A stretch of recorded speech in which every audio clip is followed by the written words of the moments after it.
Here we go. Yeah, great. And I'll ask you just to sort out your camera. If you could bring your lid down slightly. I'll just make camera a little bit. Yep. Yeah, that would be great. It's never a dull moment with me, Lynn Marie. I tell you, stick with me. You'll have this laugh a minute in my life. What was I saying? Okay, so this is what's going to happen today. Peter is going to review for us the wonderful article that he just wrote regarding the benefits of in-person point holding and body electronics. So he'll revise that and then talk about the structure of the course. And again, the benefits of coming to Thailand to do the 1 or the 3 weeks. And then we'll take questions about anything that you have regarding the course itself, regarding Thailand, anything that any consideration, any challenge, any blockage that you might be experiencing or thinking that you're experiencing. We want you to bring them up because we want you to come to Thailand. So yeah, it's your opportunity to ask away. I think I have one pre-submitted question. I just have to double check. So as the questions come up, just type away in the chat as you normally would, and then we'll get them asked at the appropriate time. So Peter, please, I'll hand it over to you to talk about your most recent article that you wrote, the advantages of in-person point holding. Okay, so highlight me. Spotlight. There we go. So hello everybody again. So basically, yes, a lot of you know about the online courses now and how they work. Apart from physical point holding, there's many other benefits of actually being in a group. And of course, not everybody's ready for that, but it's good to talk about the differences so you know if it's for you. A lot of people like to do things alone at home, do their own time and don't have to interact with anybody, but obviously you do clear a lot by interacting with people. Because quite often it's people who press those buttons, as you may find out. If you look at all your traumas that you're releasing, it's all to the people, isn't it? They don't happen by themselves. And you find different people are triggers. And this is a big thing that's actually very useful. See, a lot of people try to avoid this, but actually if you're doing point holding with this kind of healing, you want stuff to come up. If there's people there who are going to trick you, that's fantastic. The important thing is to know how to deal with it. If you're creating this space of unconditional love and non-judgment, you're welcoming everything, then it's all good. Somebody triggers a feeling, you welcome it, it comes out, and you find everybody is helpful. Everybody is helping your process somehow, and you're helping theirs. Interesting that when people do come together, there's often karmic ties. The people who are in the same group as you are not there by accident. However you got there, whatever decisions you're making and things, whoever's in that group in the end seems to be all tied together karmically. And there's people there who are going to actually bring things up in you, both positive and negative. And so the transformation is fast. There's great potential there for people who actually worked with before in past lives, and there's energy flowing. Also those who've had problems in the past lives, they surface, and transformation is increased for that reason. To many people, they see this as a problem. They don't like to interact with people because of this karmic stuff coming up. But actually, if it's handled right, it's really good because it's like you clear much faster, you grow faster, you solve these issues. Everybody's then happy at the end and friendly again. Problems all solved. Everybody's grown. So first of all, it's understanding that you press most of your buttons by rubbing shoulders to humanity, not by sitting on your own somewhere on the mountaintop. Secondly, energy is increased when intention is combined. We've spoken about egregores before. Come together in a group, there's an egregore. You feel this to a degree when you do an online course because you're working with the same goal. If you're in the same room with the same intention, working intensely over the 2 weeks, 3 weeks, whatever it is, every day, energy really builds up between you. Your intention is amplified, the strong egregore is created, which again catapult the body forward at a much higher rate. Things come up faster, you clear faster, the heat rises fast, kind of leaves rising, it gets hotter, you're burning your fingers. Everything comes up fast. It's amplified just by being in a group that way. So it's a way of actually amplifying things just by being in a group and combining intentions. Of course, you've got me there as well. Although I can guide you from a distance, when I'm actually there looking in the iris, I can point things out to you, see what it look like. So you'll get to know how to read irises because you'll see examples. You watch them change as well. You find this work, the eye changes pretty fast. You know, you look at the eye before point holding, look at it afterwards, and it's already changing. That's how powerful this is. Usually the eye would change over a period of time. This way you get to see what's done. You know the session's finished because at the end of it, that lesion that was in the eye before is gone, already healing.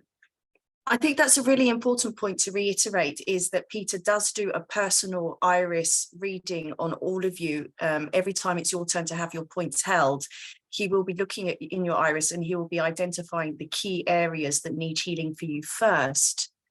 before moving on onto the next part. Another thing you look at it as well, you'll be able to see what I'm finding in the iris, you can do it too. So by the end of the course, you'll be an expert iridology as well. You'll be able to see things in irises, you know what they look like. It's not just by looking in a book anymore, you're actually seeing it live and putting things out and you watch them changing. You see what lesions look like and how they heal. So you get a lot of experience. If you're interested in iridology, this is the fast way to learn. Yeah, so pack your magnifying glass in your luggage. Maybe a little torch, you can try and hit the eye and see more clearly. Not too strong, obviously, you don't want to blame them. No, but that is a magnificent piece, because that was one of the things that did fascinate me when I was doing it, is the fact that you've got Peter on hand, looking at really where your key areas are, focusing right where the impact is needed, and literally being able to observe the changes for yourself. Yeah, that was really powerful. This is useful because obviously you can pick the points as you do online by finding where they hurt. But obviously you look at the iris first, you know what you're looking for in the first place. You know which organs will have lesions, where the problem is going to be. Therefore, you already know which points you need to hold to where the main problem is. Sometimes it's very important, you know, because sometimes there's an important order of how you do things. Although you generally work from below upwards, going at spleen and so on. Sometimes you usually get too quickly and have to kind of bypass a few things. For example, and treat people privately, they have impending heart attacks coming. You see light being coming to the iris, you can see heart attacks getting really close. In that case, you do that first. We don't wait to go through anything else, you go straight to the heart. You know, you don't want to wait till the bad heart attack before you get to it. You know, you can actually see it when things are coming as well. You see, there are signs of impending heart attacks, impending disease before they actually happen. As the veins are getting close to the iris, you can see all these things happening. There are signs of impending death as well. So it's good to know these, so you can actually heal the important bits before it gets too bad. So there are times in actually when looking at the iris going to save a life, because rather than simply work up through the normal order, you have to jump a few things to get to what's important at that time. So the iris will actually reveal what's really needed at that moment, what the person needs to do first. No, thankfully, you don't have many who are that bad. You know, you come to a course, you're probably not dying. You're just coming to kind of for your growth and so on. So it's not an issue, but it can be. It's good to know these things when you look at the iris, to know actually what to do first, so you're ready for any emergency situation. It also gives you a good sign of what's going to come up. For example, if there has been a heart attack before, then go through memory of it. If I look at an iris and I see this little vein has gone into the iris and it's going to already been a heart attack, I know when those points are going to go through memory. So I'm ready for it. If a person seems to go through a heart attack, I know it's a memory. It's nothing to panic about. You check their pulse and it's normal, you know, it's just a memory. So things like that are useful just so you don't panic. You can actually see what's going to come up. So you can see that actually when you do this work in person, this way it can get very intense. You do with very serious problems, serious diseases, and you can watch them all clearing. And that's where it's very useful to do the diagnosis here. And I can be there with you to go through the end of it to make sure it's complete. See the iris change, so you know that actually that impending disease is over. Because although this is great for personal growth at home, when you're actually dealing with serious diseases, you want to make sure it is completed. And this is where the iridology and knowing what to look for becomes very useful. Another big thing about it is that one thing we don't do in the online version of the course is the spine and the cranial, simply because you can't beat your own spine. The cranial is something that's very intricate and delicate, and I want to make sure I'm there to guide it fully in person, simply because same points, but they have to be done exactly right. I don't want anybody getting this wrong, so you end up with a lopsided head. There's 3 points we do in the cranial, and it's very important to cranial work because this is what actually gets the head to be an amplifier again. You see, when the head is restored to its perfect configuration as an amplifier, you can amplify your thought power up to 10,000 times. So you want this to fully get your kind of spiritual and magical powers fully up to scratch. You have to get this amplifier working. And you also find that most of the early traumas, before the sutures are closed, are kind of stored in the cranial. All the emotional stuff is up there. And when you start shifting the head around, you know, it's you get into this really deep stuff. And this is why it gets to the power amplification. You can watch the deeper issues we get to your spiritual power. But it's delicate. There's price points to do some inside the jaw, for instance, which has to be done in a certain place, 3 places at once, up in the cheekbone, back at the pterygoid plate, inside the jawbone. When you get the precise points, it all changes. And this has to be precise. So I like to be there to actually guide people in person. We never do that part online because I need to be sure that it's done properly. So there are certain things you need to be there in person for. Much else, anything else can be done online. As you're finding out now, the Chand Valley works over distance, the Parliament's over distance, I can guide you. It's all great. But just these few extra points that with considering you're going to come to an in-person course. It's more intense. You're also giving more time to it because you're doing it every day for 1, 2, or 3 weeks. In that time, your power builds up, and because you're focusing it so much, by the mid-week, you're already actually going much faster anyway. You can actually make huge breakthroughs on that. So it's good for the intensity of you making breakthroughs. It's good to have me guiding there personally. But it's good to be in group energy. We're amplifying each other. So those are the main benefits of being on one of these courses, as different from doing it online. And I think doing it online, that's great too, but this is a few extras. I just want to share a couple of personal experiences where it's particularly when we were doing the cranial work. Like you say, this is this particular piece you can only do in person.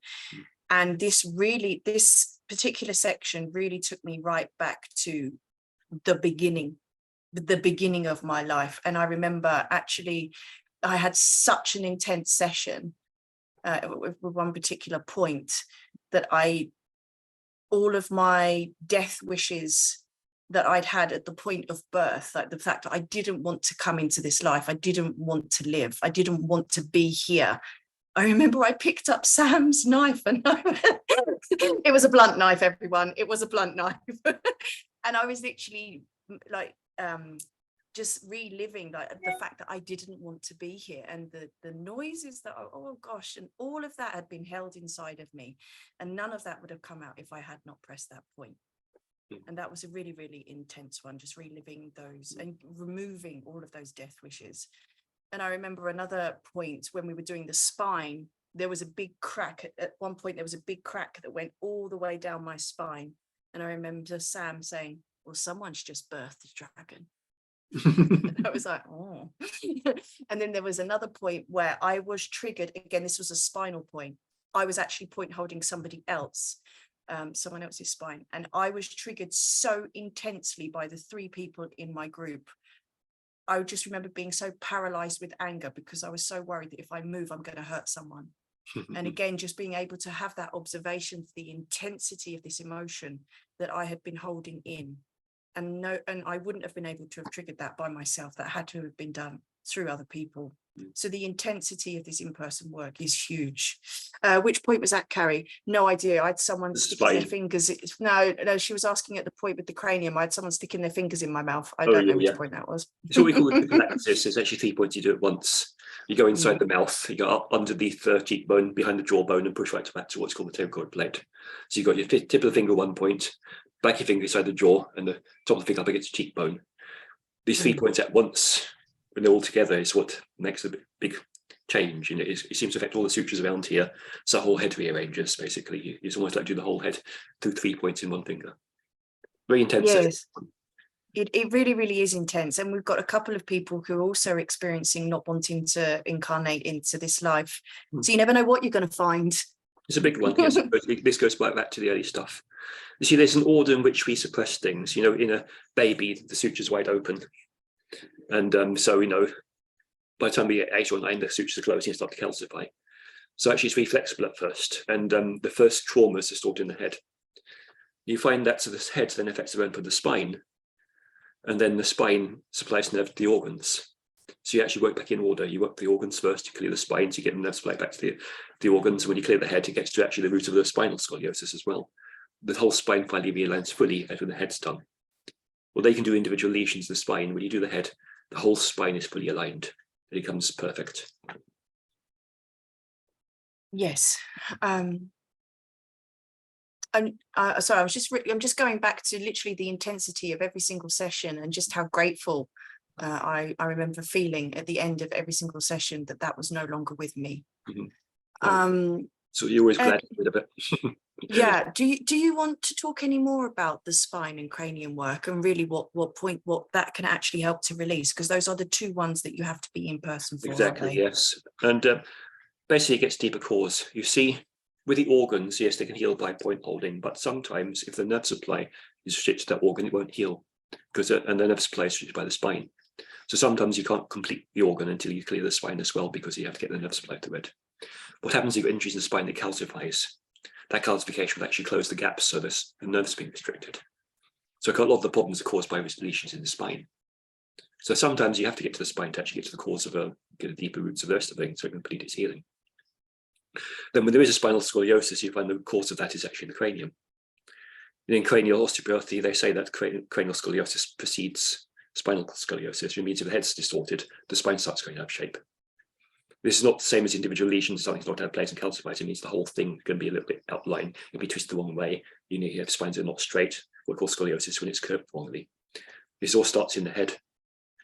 So naturally, as you go back to these layers, you get to the root of where the spine has gone wrong. Of course, when the spine's wrong, if it's throw so many things out, your balance is gone. You might seem that one leg is short the other because the spine's twisted, and then it affects the organs, affects your movement, so many things. And nearly everybody has got some problem in the spine without noticing it. They get so used to actually working in that way. And when you clear it, your movement suddenly so more free and balanced. It's amazing the difference. You didn't know how how good you could feel.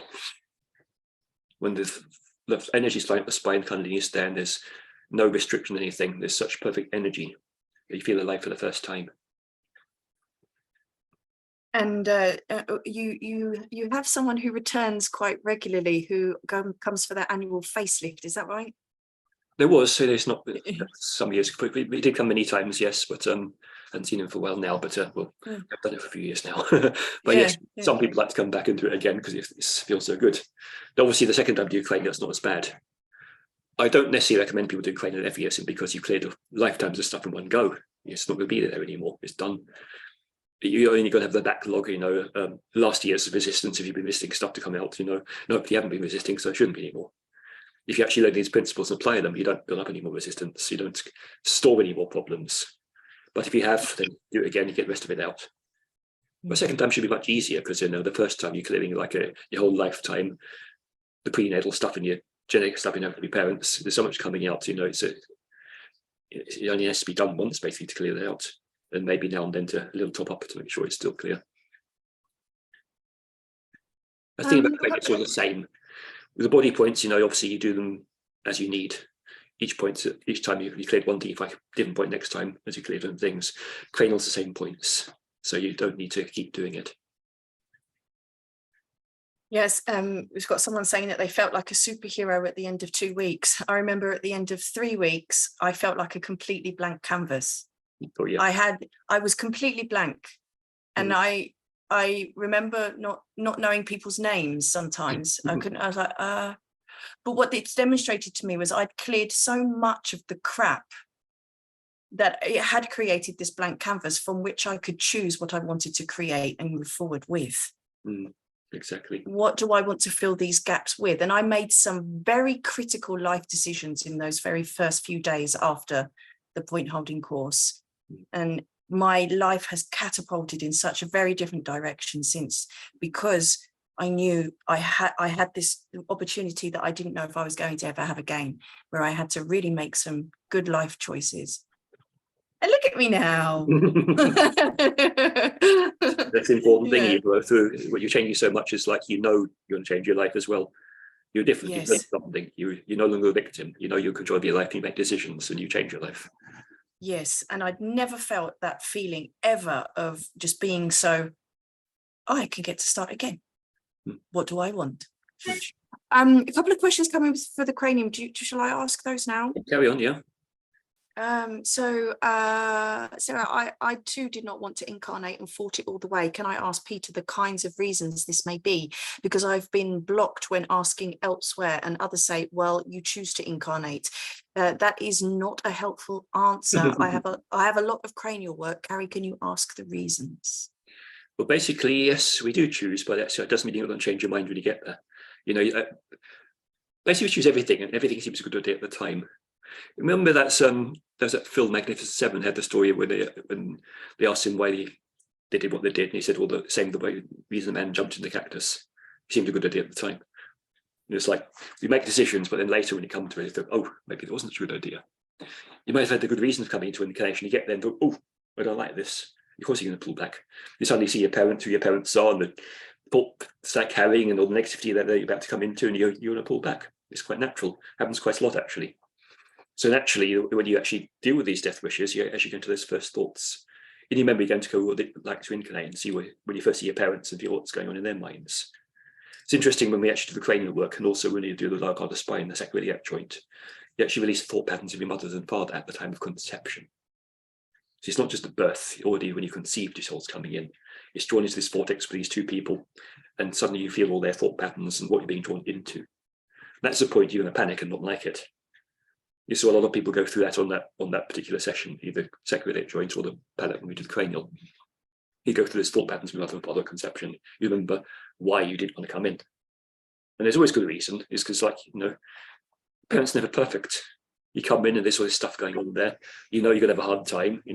Maybe they don't want you. They're just having like a bonk when the lights are off and the power cut or whatever. And it's like they're not ready for you. They're in conflict. They feel pressurized they're going to have a child now, whatever. There's so many conflicts in their minds that you pick up. You don't feel safe. You don't feel welcome.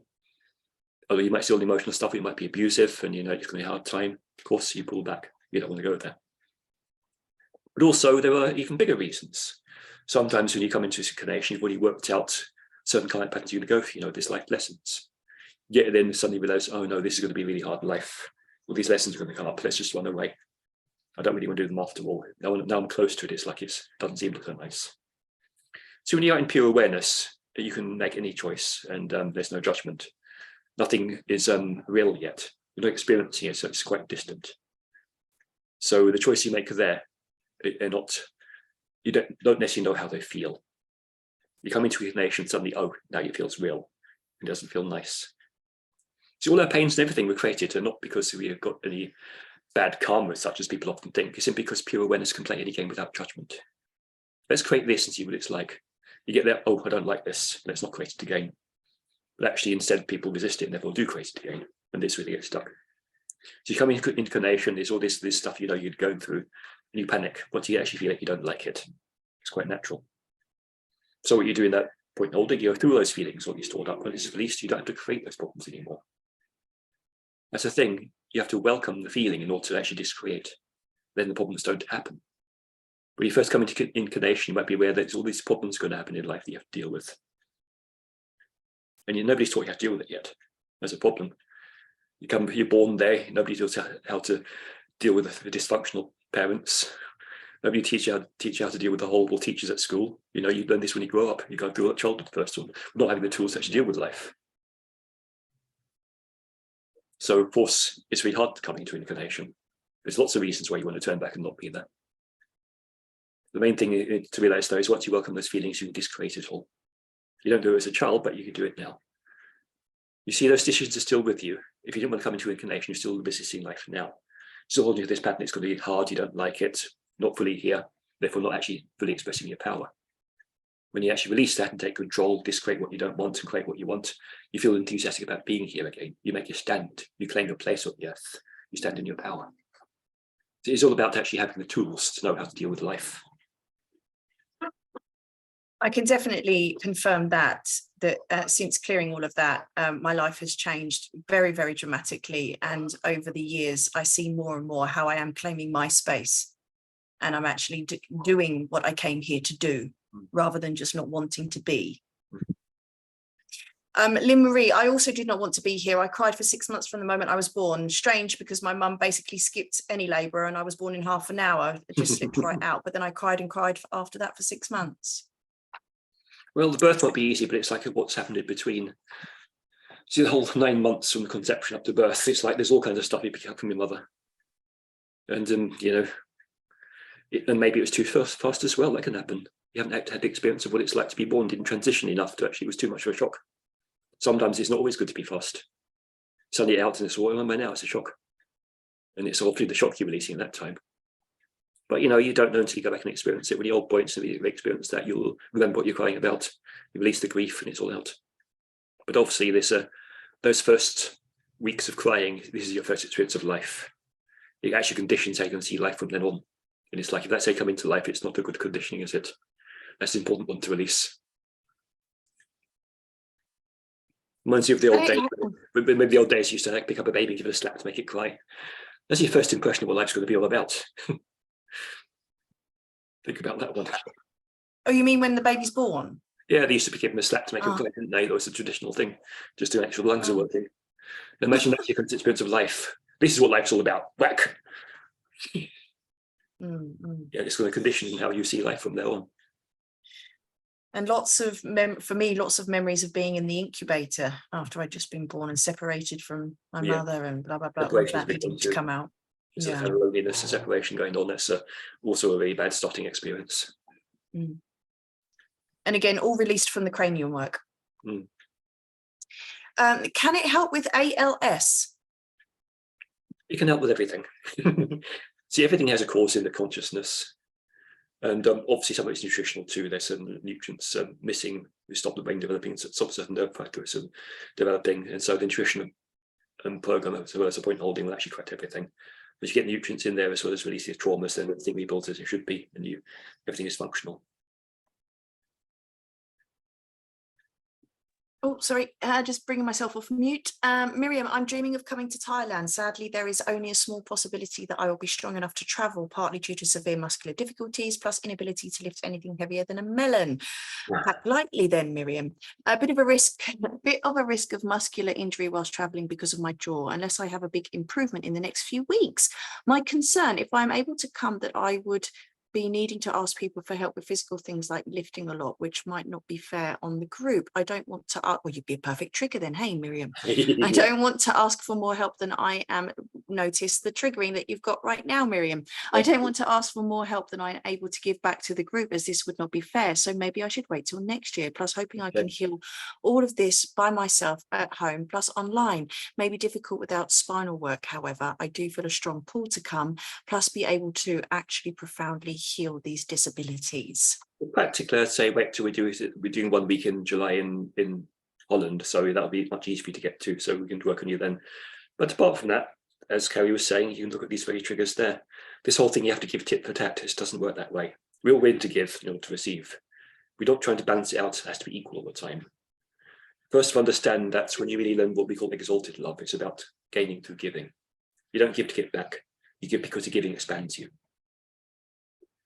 Therefore, you're not measuring it has to be 50-50. Exalted love doesn't work that way. It's 100-0. Instead of exalted love, you give of yourself to stretch yourself and make yourself more. Everybody benefits.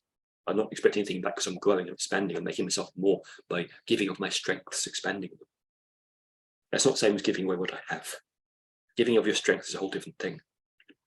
I'm not expecting anybody to give back equally. I'm encouraging them to give at their own level because they have to learn to give too, because it's actually expanding themselves. But you give your strength, so you don't have to try and match it really.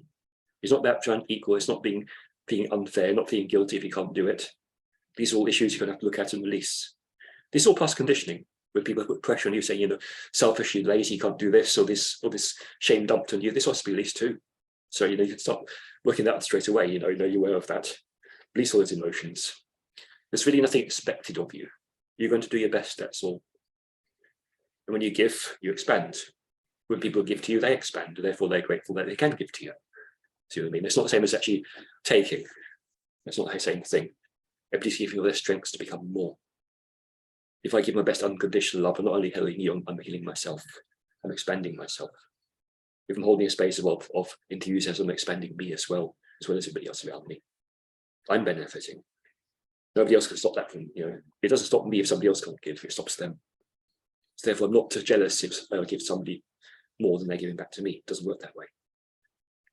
I encourage them to give as much as they can because it's good for them.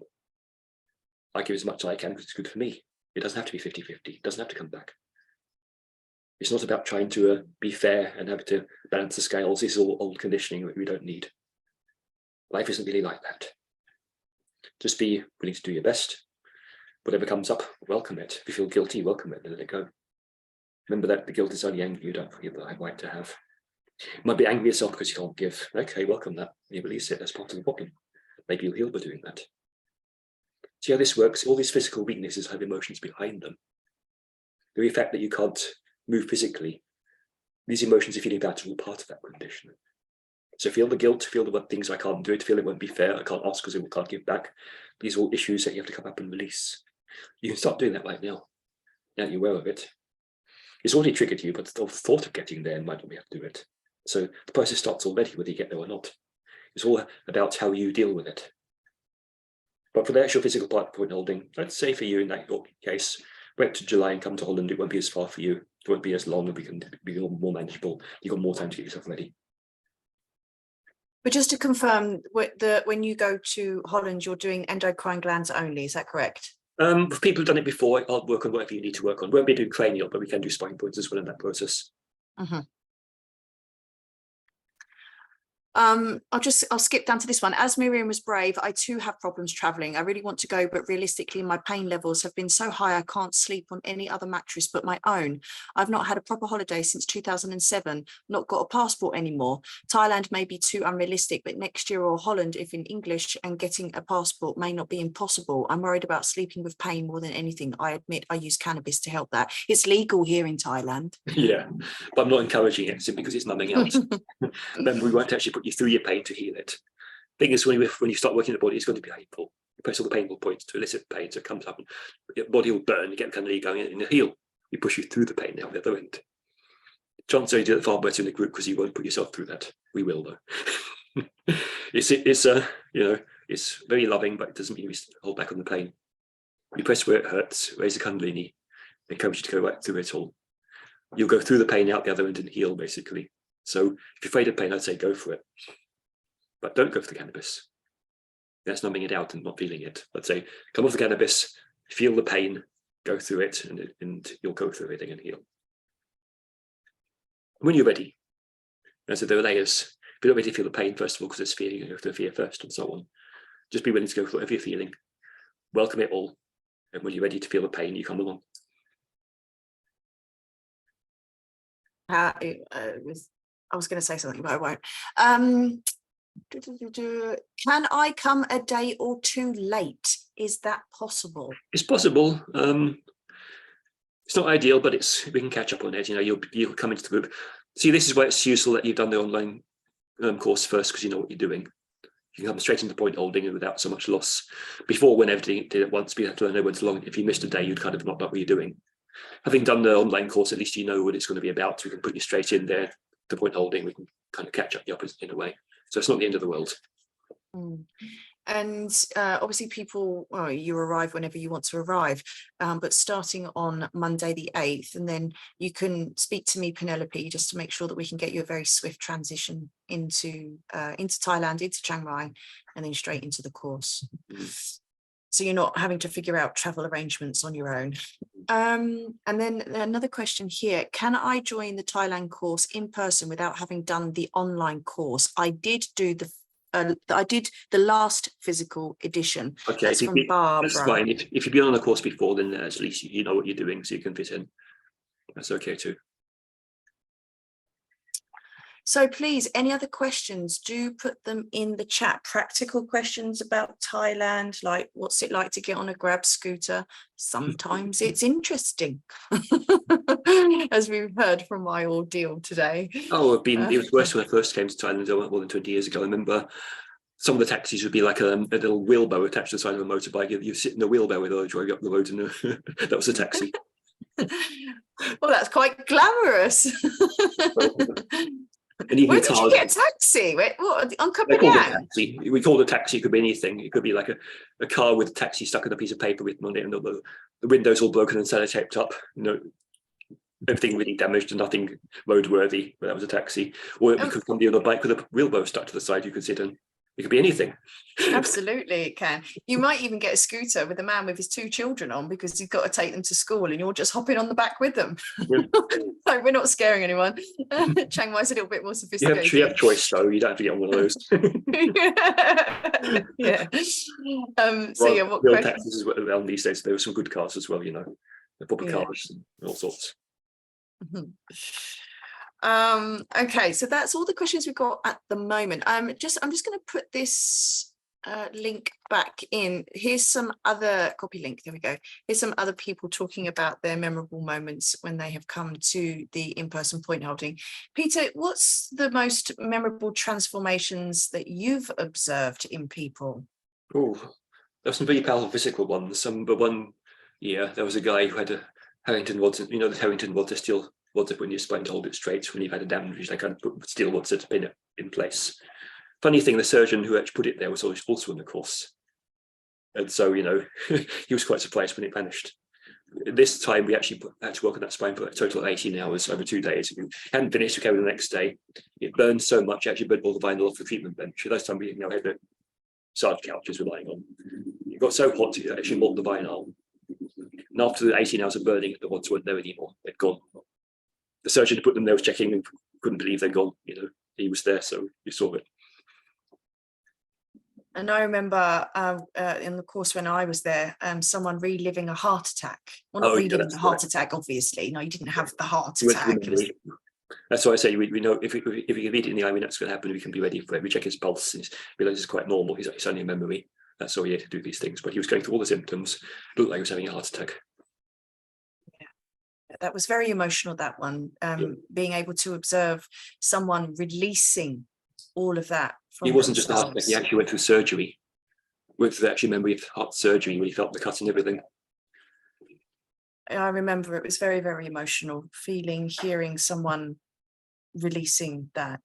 As in emotional, as in you really felt so grateful that someone is able to release something like that, and that they've actually been holding that in. Yeah, I remember that one. But it's still there to release it. I mean, even with surgery, for instance, because under anaesthetic, you're storing all that pain. Sometimes you just point holding all the pain of the operation comes out. All the damage done by surgery has to be healed. And I think the same guy couldn't move his jaw or something. He hadn't been able to move his jaw for years. And That's then you did a session. We did one session, and then all of a sudden there was just movement. It was something like that, wasn't it? Yeah, the same guy. Yeah, so obviously he had things, a lot of damage there. Thing is, we know when you've had surgery, you often cut nerve lines and things. When you go through the pain, you rebuild those nerve pathways. Miriam, great to hear you say all that, Peter. Is a week long enough, though? I was thinking of waiting till you do a 2-week course. Are you likely to do that this year in Europe? There's no spinal work in Holland, or maybe 1 week is long enough to heal these muscular difficulties. You'll go through something. What happens in this week, it's like, although it's not a spinal week, we can do spine points if necessary, because it's for those who've been there before, we simply carry on where you left off what you need. So we can do spine points. We don't do cranial on it, but we can do spine points in week 1 if we need to. So we'll do what you need. And 1 week's better than nothing, it's like it's not so far to go to Holland for me, but it's an hour's flight, basically, an easy one. So that's an easy one if you want to do it. But it's not as good as 2 weeks, but it's what we got. I haven't seen after that, but we'll at some point, we'll see how it goes. Yeah, I've seen Peter's calendar for the year. It's not happening in 2023, I don't believe, unless something changes. Barbara, I remember someone who'd been abducted by aliens, and they put things in his eyes which the point holding removed. You could see them and then see that they had gone. Oh yeah, interesting one. We are able to recognize some crystal implants in the brain that shows little white circles in the medulla area. This guy is always messing with aliens. It seemed to be his big obsession in life. He even made this play in London called E.T. the Musical Comedy. Everything was about aliens with him. And he kept being abducted. He used to fly a little plane. When he was up in the clouds, he used to suddenly lose half an hour or so because he kept being abducted. He'd come back, and next year there'd be another implant in his brain. So he'd run out and out. Next year he came back, there were 4 in a row. They're trying to make absolutely sure. So there's this game going on. They put implants in and we'd run them out again. He'd go to the memory, he would sort what they looked like and how it was done. Only with Peter. We'll also do it. Stefan, how are Thai customs about all the enzymes and minerals you have to bring to keep up with the nutrient saturation? Well, you have to bring a few. They probably won't search your luggage for things like that. I mean, ordering them is difficult because if I order them in, I can't get enough everybody because they put a stop on it because it's like you have to have the right licensing thing. If I order supplements, I can get 2 or 3 bottles, for instance, no problem. So you can bring enough for yourself. That's not a problem. Yeah, and there are ones that you can buy here in Thailand, probably not as good as quality as you'd be able to order where you are and bring them, but there are ones that you can get. You can get the now plant enzymes at some of the chemists, but by being to be sure, if you get them and bring them with you, it's much better. Yeah, definitely. And then question number 2, do you plan to keep on doing these retreats for a couple more years in the future in Thailand if we can't make it this year? I don't know where I'll be doing them yet, but I'll be doing somewhere. If it's working well, yes, we'll carry on doing more in Thailand. I might do in Europe as well. What in-person points would be helpful for letting go? They all are, because every single point you're holding, you're releasing something. And letting go, actually, the best way that is stored is actually large intestine. You get constipated because you can't let go. Basically, that is letting go. So intestine points are great for that. I've never been to Thailand before, so could you also suggest things to do if we spend some extra time touring around? Absolutely, I bloody can. Where I've been to there's an ancient reserve nearby. We can go for walks. It's beautiful. Yeah, definitely you can make recommendations across the entire land of Thailand. I've been to Thailand multiple times. Obviously, I live here in Chiang Mai, so I can definitely make some wonderful recommendations to do locally around the city. And as Peter says, around the national park and Chiang Mai and its surrounding area. Chiang Mai area is actually huge. It covers hours and hours. Like you could drive for 4 hours. What's that? What? All the beaches as well, beautiful sandy beaches with palm trees and clear blue water. Not in Chiang Mai. I know where to get out to the sea for that, yeah. Yeah, so the district of Chiang Mai lasts for, it's very large. You could drive for 4 hours and you're still in Chiang Mai. And there's beautiful mountains, beautiful nature reserves. So definitely make lots of recommendations here. But also if you wanted to take a short flight and you wanted to explore other parts of the country, like as Peter is describing, beaches and palm trees and coconuts and hammocks, I can certainly make many recommendations as well. You don't have to go all the way to the south. There's islands that you can visit and beaches that you can visit that are a lot closer. So you don't have to do a full day's travel like I have done today. You could do it in a couple of hours. So yes, lots of travel recommendations I can make. Just to let me know what you want to experience. And that's what my plan. Huh? And watch your Muay Thai fight. And watch me fight Muay Thai. I'm being serious. I want to ask for a fight on the weekend prior to the course starting. So if anyone wants to come in early, then they can watch me fight, or maybe at the end. No, I wouldn't do it at the end. I wouldn't be able to hold myself up in the ring. Could you imagine? They can fix all your injuries afterwards. Yeah, we did before. Where is the course held in Thailand? It's in Chiang Mai. It's in a small village just outside of the city centre. The village is called Pong Noi. I've got a little information PDF, so anyone interested in joining, I can provide. We will provide you with that PDF where I've given you information about the location of the course.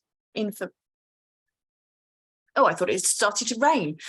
Information about where the course is being held, information about local things to do, travel, accommodations. You get all of that good stuff so that you can start planning a little bit before. Some great Tai Chi teachers have set up shop in Chiang Mai too. There's many great teachers for everything. So Chiang Mai is a huge hub of variety for many things. So I do highly recommend, if you do want to come, that you do come early or late.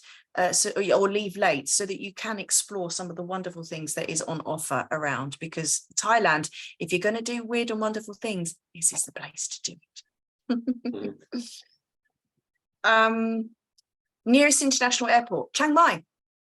You can fly direct into Chiang Mai, or you can fly into Bangkok and then just get a 1 hour transfer flight from Bangkok. So yeah, you fly into Bangkok. I can't say it. Suvarnabhumi. I don't know how you say it. Yeah. That begins with an S. Yeah. And then just get an internal connecting flight for 1 hour north to Chiang Mai. Or if you really want to be adventurous, and I highly recommend this too because it's so much fun, you can actually get the overnight train from Bangkok to Chiang Mai. It's definitely something to be experienced. If you've never peed through a hole on a moving train, that's what you get to do if you get the overnight train. You pee, and it just make sure you don't do it as you're about to pull into a station or pulling out from a station, because there are the windows. It's like being in it. The windows are open. There's nothing to stop anyone looking at you peeing and watching you pee fall on the railway track. So just don't do that. Like I said, it's an adventure. Please do a lottery workshop, Peter, ASAP, so that we can all win and spend our winnings in Thailand. We just got a manifestation workshop, so you can all manifest it if you want to. Doesn't have to be a lottery. That's very limited thinking. Yeah, so the link to the recording, if we could have that put in the chat, that would be amazing, for the manifestation workshop that happened yesterday. But also just to let you know some practicalities of the payments, that there is split payment opportunities for you. Peter, do you want to talk about that? Yes, and it's okay if you were still paying afterwards as well, rather than actually paying beforehand. We can do like a over a few months or something, so even not only before the course, you can carry on paying a little bit afterwards. We can be flexible with that, so that's not a problem. Yeah. Keep the practical questions coming in. Oh, great, that the practical information has been added. Yeah. And if you've got any other practical information about Thailand, either how to get here, what to do whilst you're here, how to get from your hotel to the course, message me in MeWe and I'll be able to answer you. No question is a silly question. Thanks, Barbara. Thank you, my love.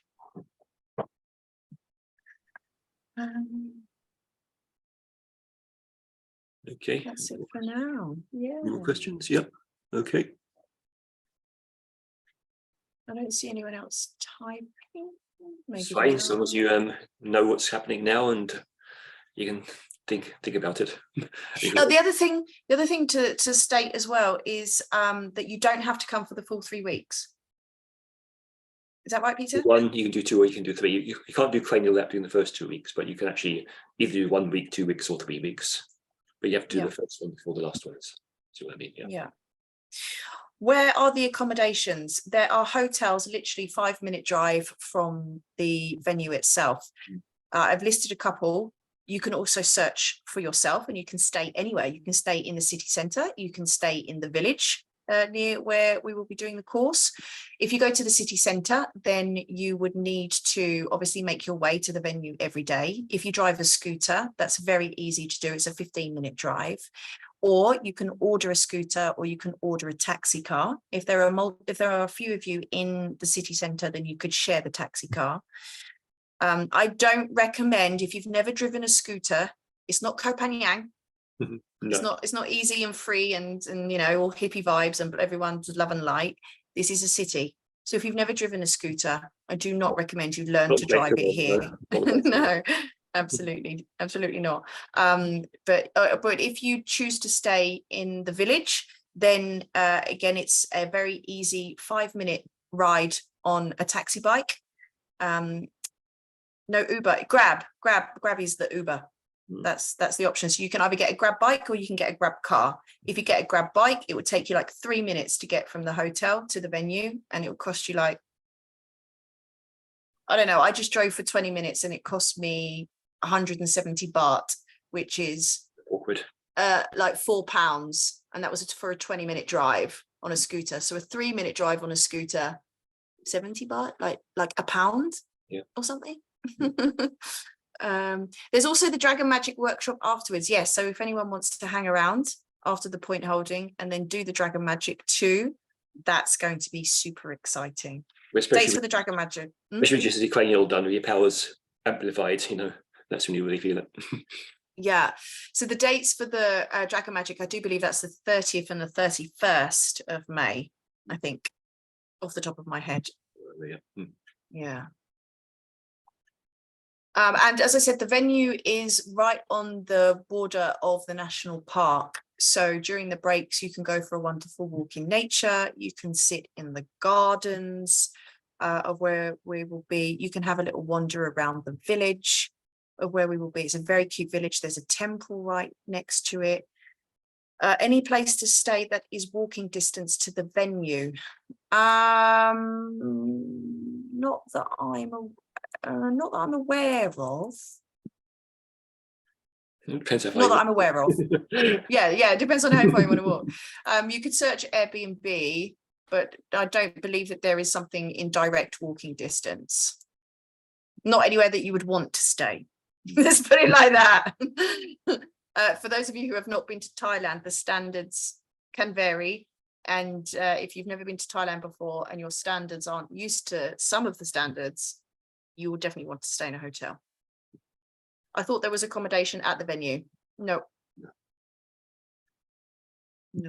I actually on the information page, there's a venue video where I show you the venue where we will be doing it. There is accommodation, but it's not for you. It's a bedroom and I'm sleeping in it.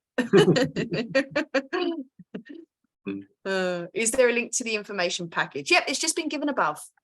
There we go. Yep. Let's do it again. I think it is raining. Oh no, it's the cicada bugs. Oh, of course. There you go.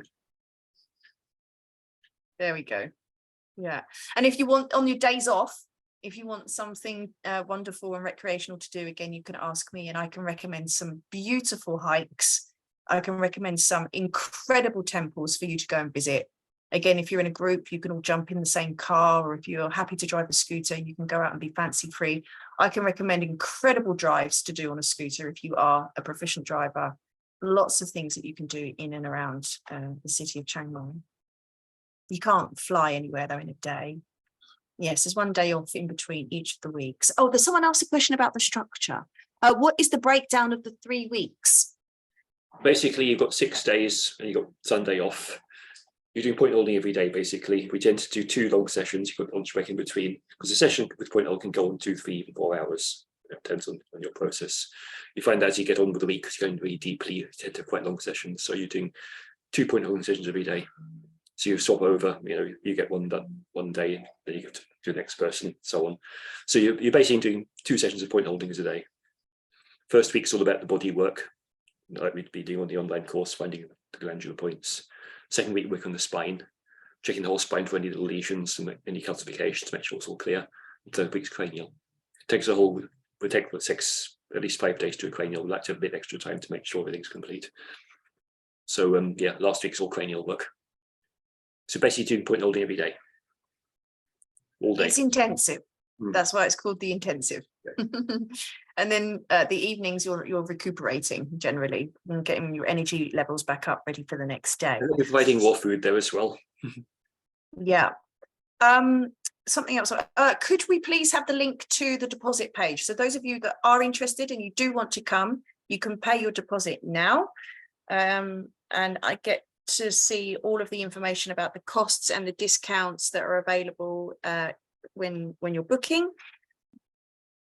And if anyone does need any support with payment plans, then information is on the pages, but you can also talk to Peter. So link coming for the deposit page soon, or for you to be able to make your interest known. Is there anything else Siddhika, is there anything else that you want or need to say about the practicalities of that side?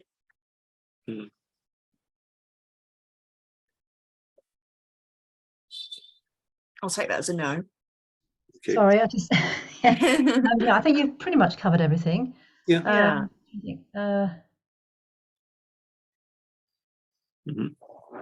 Yeah, I can't think of anything at the moment. Yeah. I think I'm just finding the payment link. I think it's on that the same page that the Thailand intensive information. The payment link is on that. Okay, great, good. Yeah. If there are any more questions, you can always ask us immediately or email me. We'll sort it out then. Yeah. All right then. So we'll just wait for that link to go in the chat. Oh, is the same link you mean, Siddhika, is the one above? Yes, on the same page. Yeah. Oh, right. Sorry, my apologies. So the link is already there, everyone. And as I said to you before, please, no question is a silly question. If you've never come to Thailand before, I can appreciate it could be a daunting thing to do. So if you're wondering what on earth the food is like, or I don't know what the temperature is going to be, what is a cicada bug, will I get bitten by a snake in my sleep? If you've got any question like that, do let me know and I'll be able to help you, because obviously we've been here for a long time. We know what it's like to live here. Yeah, and if you've got any health questions, or can it help with this, would it help with that, then Peter is your person. Jabs, you don't need any proof. Don't need them anymore. It's all free now. Yeah, there are no restrictions coming into the country, no restrictions traveling around the country, no requirements for masks. That's all gone. Yeah, everything is free, as in free movement. Yeah. Yeah, and we've not had anything like that for a while, a long time now.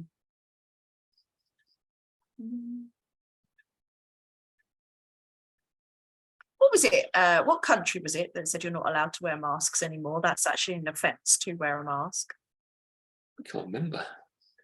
Sam was saying this morning. Austria. Yeah. It's now an offence to wear a mask. Yeah. In case you are a robber. Exactly. mean, I mentioned before this mask thing. If you went into a bank wearing a mask, Yeah. now you have to wear. Before you had to wear a mask going to the bank. Wouldn't let you in otherwise. All right, everyone. Well, we hope to welcome you to the land of smiles. I will be there with a smile on my face. I guarantee that Peter will be smiling. So no requirement for PCR test or antigen test. No, nothing. Nothing. Nope. Free flow into the country. You don't need to do anything of such. No. Not for coming in internationally and not for traveling internally either. And Thailand is busy right now. There are lots of people coming on holiday and enjoying. Yeah, it's good. It's busy, which is nice to see. Very, very nice to see. And it's bubbly and thriving. And I can even take you to this wonderful jazz cafe. I just love it. I can take you anywhere. Anything you want, let me know. I can probably do it. Okay. So yes, thank you very much, everyone. We hope to welcome you to the land of smiles. Is English sidely spoken? Oh yeah, they speak English in the city. I don't know what that means. But in English, oh, widely. I think it was probably meant to say widely spoken. English is very widely spoken. Yes. Yeah. And if not, Google Translator works a treat. So you've got no excuse. If you've got a smartphone, no excuse. They will understand you. You might not understand them, but they will understand you. Or you ask me. I might be able to translate for you. I don't know. We'll see. All right. So as I said, we hope to welcome you. Thank you so much to everybody for participating. Any questions, let us know in MeWe. Anyone listening to the recording, please, again, if you have a question that's not been answered, then put that in MeWe or message me or Peter directly. Thank you for confirming everything. I will look into the flight and contact you when I will be coming. Yes, Penelope. Great. Okay. We'd like to know when you are arriving, and then what I was thinking is when you confirm that you're coming, we'll create a WhatsApp group or something like that so that we can all keep into communication and know when people are arriving. I can help with any transfer issues or anything you've got like that. So we'll just keep everything internal in a little WhatsApp group, and then we can all get excited together, and then lots of easy communication whilst you're here. Let you know things. Peter, do you need anyone to let you know if they're potentially interested or they definitely are interested? It's always good to let me know so we get an idea of numbers and things.